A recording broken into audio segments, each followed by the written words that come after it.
guess, the Jack Fitzpatrick Research Half Hour? We can call it the Cocktails, Nuts and Bolts. Cocktails, Nuts and Bolts is pretty good. Cocktails, Spokes and Teeth. Spokes and Teeth. Nuts and Bolts, I like it. Spokes and Teeth, Spokes and Teeth I really like because there's like it's like we're speaking and we can get vicious. Well, you know the outside of a cog is called teeth, right? It's the teeth, yes, and then the inside is the spoke. And there are people out there at the teeth. Ooh. But yes, we're.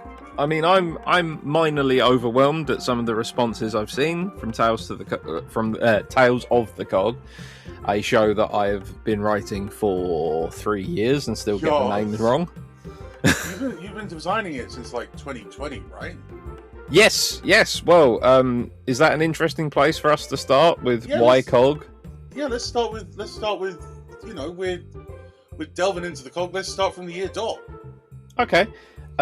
It's here's the funny version of the story I always tell. It's deep COVID. One of my first COVID memories is my buddy Peter, who was the IT professional for the cultural institution I work at. He was the head of IT, saying to me, this COVID-19 thing is going to be bad. And me saying, COVID thing? Yeah, I saw that headline. It'll be fine. Oh, God. Yeah. At a D&D game is the clincher of that story.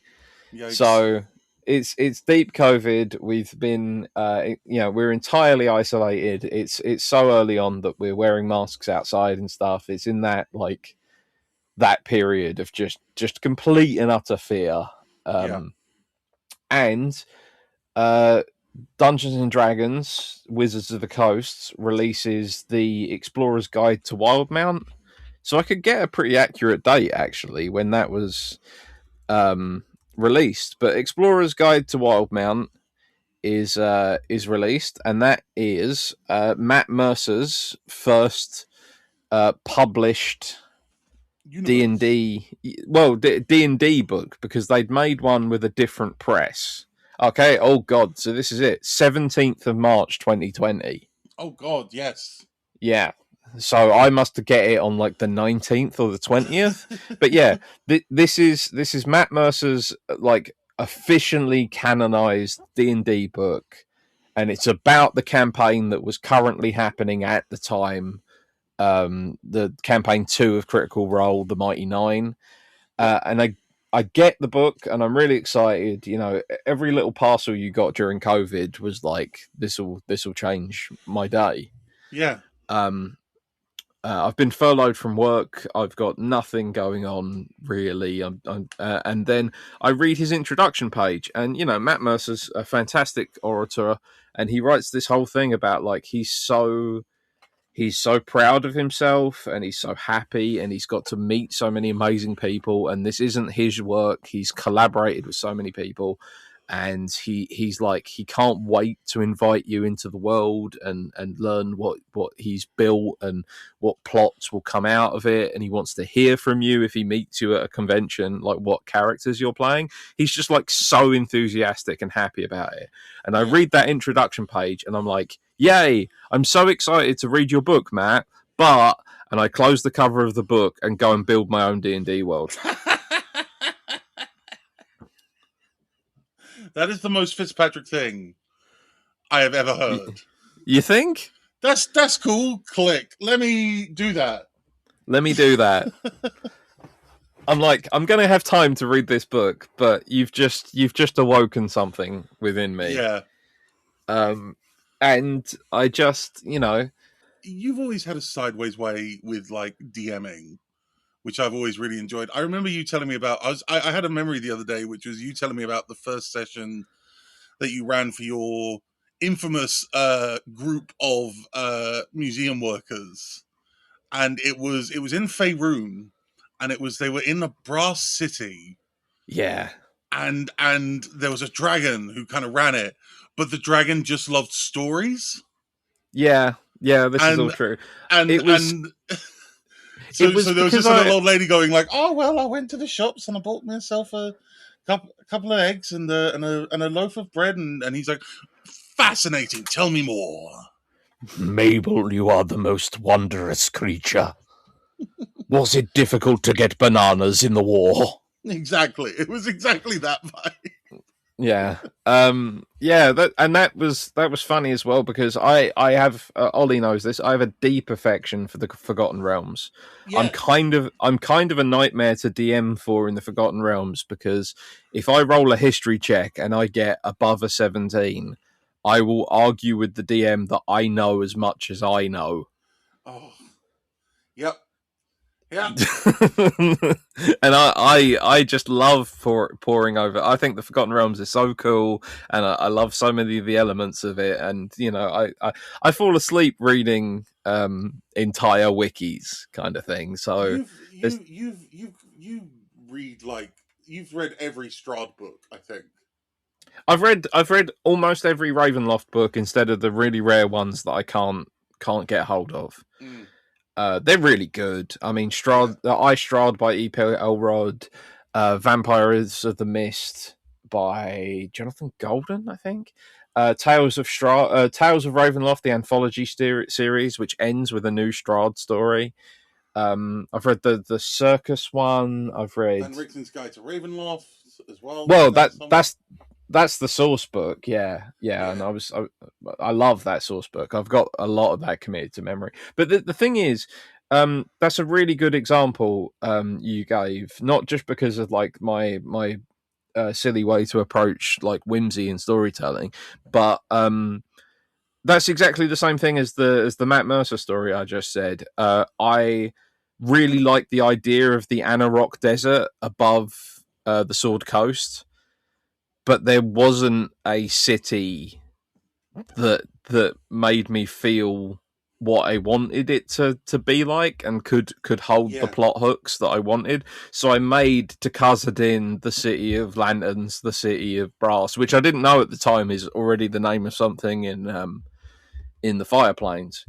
And Khazad-dûm became, it was ruled by this dragon who loves stories, and it was a million plot hooks, and it gave everyone like an initial kind of desert expectation that would take them down into the Sword Coast, into fantasy. So I did exactly the same thing there. I was like, I love this world. Allow me to make a whole brand new thing for it. Which I've realized, I think a lot of DMs do something very similar. Yeah. But I think I was probably putting too much of a rod in my own back before the COG.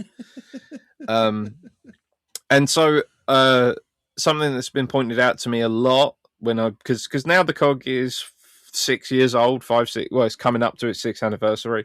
It's had a lot of hands on the ball. A lot of lore has been created. There's been a lot of speculation about it with my friends. And Ollie pointed this out years and years ago, and other people have thinking it. It's an art and design forward world. Yes. So that's the thing that's great about it. That's one of the things I love about it, is that it's not a it's I was actually thinking about this, like, a lot of fantasy worlds that we sort of interact with are made by Americans. God love them. God love those Yanks. But I do like Yanks. But if you think about sort of the worlds, and if you think about sort of worlds made by, I don't know, like Tolkien comes to mind, is that like, but Tolkien's writing in like just post World War, so it's kind of a very sort of different Europe. And what I love about the COG is that it's post-war. It's kind of, it feels very European in terms of its sort of stuff, and it has this art and design forward focus. It's like, well, okay, we're not making war, we're making love. What are we doing here? Come on, let's adventure. I was very inspired by Keith Baker's Eberron. Yeah, we played like 6 sessions of that. That was wild. Yeah, I like Eberron. I can't say I've done the same thing. Like, he's done a world that's coming out of a world war in a very different way, in a very sort of neo-noir. Yeah, kind of Cold War-y, kind of a lot of threat. All the gnomes are a member of the secret police. Like 2/3 of the gnomes are secret policemen.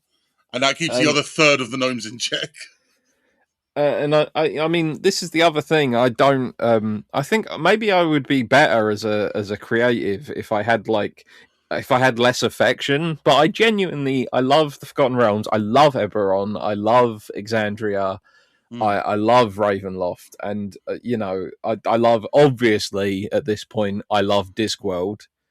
I Yep. think already after one episode, it's very easy to see I grew up on Discworld. But it's got an. I think we'll get to it, but I think it's got an edge that Discworld. It's not that Discworld lacks it, because Discworld can bring the edge, but like there's a sort of grounding to it that Pratchett is sort of adverse to, I'd say. Hmm. And of course, Tolkien, and the recent revelation with me in fantasy is the works of Michael Moorcock, like the Okay. Elric. Oh, dude, oh, they're so cool. He invented the original cursed sword guy. Oh, nice. Yeah, and he's got the best cursed sword guy of all time, which is, I'm comedically reducing the character, but Elric is just fabulous. How much to And curse a real sword? you mean a real sword? A real sword. And I've read. I mean, a friend of mine recommended me a book called Appendix N, which was by a publisher that had published some of his poetry, and it was a collection of all the things that were mentioned in the AD&D inspiration book. And I was reading that, I think, pre-COVID. And for the first time, I got to read Robert E. Howard and Fenarford in the Grey Mouser, and just all these like seminal texts that explain the kind of sword and sorcery tropes that Tolkien kind of turned into high fantasy and epic fantasy. And like, I'm terrible at reading modern books and having modern opinions because I just love the foundations of everything. I love seeing the first cursed sword guy. I love seeing the first spell slots, which were made by Jack Vance, who is where we get the name for Vecna from. Oh, wow. Yeah, his concept of spell slots is anyone can cast magic. You just need to remember all of the words in the correct order from an entire book. Okay. Yeah, which is brilliant, and that's how we get spell slots. And yeah, stuff like that. But what was the reason I? 2 points. Keith Baker is brilliantly riffing on Second World War, Cold War tropes, right? Yeah. In a fantasy world with magic and a lot of like horrible ghosts, like Sire. The equivalent of a weapon of mass destruction caused like a ghost tornado that never stops. Fantastic, brilliant. Love it. I am specifically, as a historian with a master's degree, I'm not to sound pretentious, but I am specifically building a world after like the 30 Years War. Okay. That's why it feels very European. And I suppose we haven't really explained an awful lot, but the first thing I did was draw a map of the cog. So loose, and then the first real thing I put detail to was the one continent, and I wanted to evoke a very specific time in the mid 16th century, maybe a little earlier, maybe 15th to 16th century, where there were so many independent governing city-states in Europe that culture was so disparate, and Europe was like completely like this is gets into political ahistorical arguments, that there was nothing that united a guy from the forests of Germany to like a Venetian person, because a Venetian person's art and design was based on like Moors and the Islamic world, and a German guy's design was based on like late era Celts and Norse culture, and it was evolving into Gothic, and they were all that joke about like the European mind boggles when we see the size of a Walmart.